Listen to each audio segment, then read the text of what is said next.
உறவுகள் அனைவருக்கும் வணக்கம். லக்ஷ்மி சேனலினூடாக மற்றொரு சமையல் காணொளியில் சந்திப்பதில் மிக்க மகிழ்ச்சி. இன்றைய தினம் பிறந்த நாள் மற்றும் திருமண பந்தத்தில் இணையும் அனைத்து எங்களது உறவுகளுக்கும் வாழ்த்துக்களை தெரிவித்து கொண்டு வாங்க வீடியோக்குள்ளே போகலாம். நாங்கள் இன்றைக்கு பார்க்க போகிறது கத்தரிக்காய் போலக்கருவாடு வைத்து ஒரு குழம்பு எப்படி செய்கிறேன்னு சொல்லி பார்ப்போம்.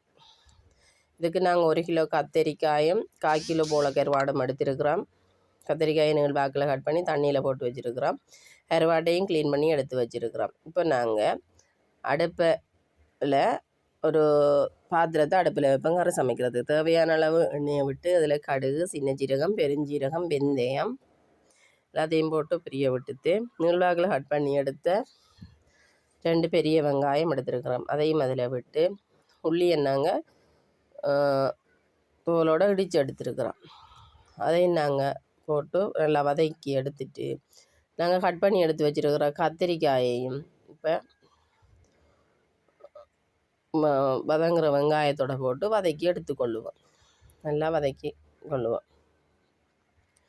வதக்கிட்டு அதோட தேவையான கருவேப்பிலை, ரம்பை எல்லாத்தையும் சேர்த்து நல்லா எண்ணெயில் கொஞ்சம் பொரிஞ்சு வதங்கட்டும்.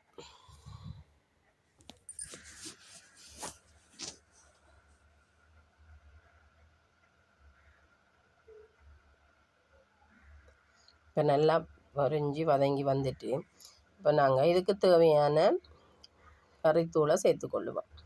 கறித்தூளை விட்டு நாங்கள் இப்போ அந்த இருக்கிற கொஞ்சம் எண்ணெயிலேயே அந்த தூளையும் சேர்த்து நல்லா பச்சை வாடை போக பிரட்டி எடுக்க போகிறோம்.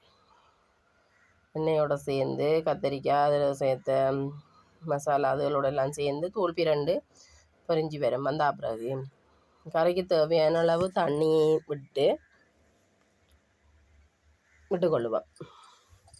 தண்ணியை விட்டு கிளறி விட்டுட்டு இப்போ நாங்கள் ஒரு கொதி வேறம் கொஞ்சம் மூடி வச்சுட்டு நாங்கள் க்ளீன் பண்ணி எடுத்து கழுவி வச்சுருக்கிற போலக்கருவாட்டையும் அதில் சேர்த்துக்கொள்ளுவோம். சேர்த்துட்டு என்ன சொன்னால் இது உப்பு இல்லாத கருவாடு.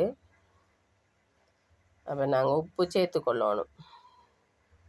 உப்பும் சேர்த்துட்டு தேவையான அளவு கட்டி பாலும் விட்டு நாங்கள் இதுக்கு புளிக்கு கத்தரிக்காய் கிரந்தி போலக்கருவாடும் கொஞ்சம் கிரந்தி என்றதால் நாங்கள் குறுக்காய் புளி சேர்த்துருக்குறோம். குறுக்காய் புளியையும் இதில் சேர்த்து நல்லா கிளறி விட்டு எண்ணெய் பிரிஞ்சு கறி கொதித்து நல்லா எண்ணெய் பிரிஞ்சு வார பருவத்துக்கு எடுத்து பரிமாறணும்னு சொன்னால் ரொம்ப சுவையாக இருக்கும். நீங்களும் செய்து பார்த்து எப்படி இருக்குன்னு சொல்லுங்கள் உறவுகளே. வேறு என்ன செய்து காட்டணும் சமையல்னு சொல்லி கமெண்ட் பண்ணுங்கள்.